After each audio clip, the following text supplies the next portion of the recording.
کہ گلا تو گھونٹ دیا اہل مدرسہ نے تیرا، کہاں سے آئے صدا لا الہ الا اللہ۔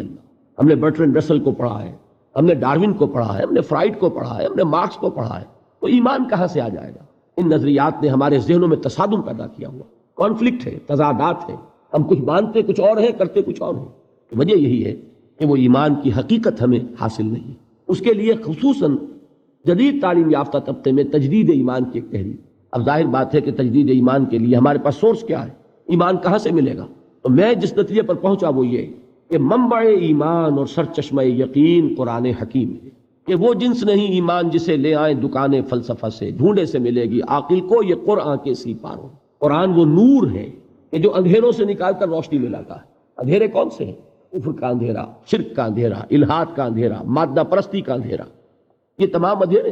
سورہ حدید میں فرمایا گیا هو الذی ينزل على عبده آیات بینات لیخرجکم من الظلمات الى النور وان اللہ بکم لرؤوف الرحیم۔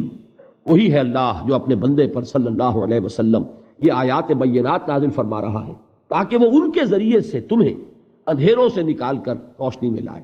تو یہ جو ظلمات ہیں، کفر اور شرک اور الحاد اور مادہ پرستی، ان کے اندھیروں سے نکالنے والی کوئی چیز ہے تو وہ قرآن مجید کا نور ہے۔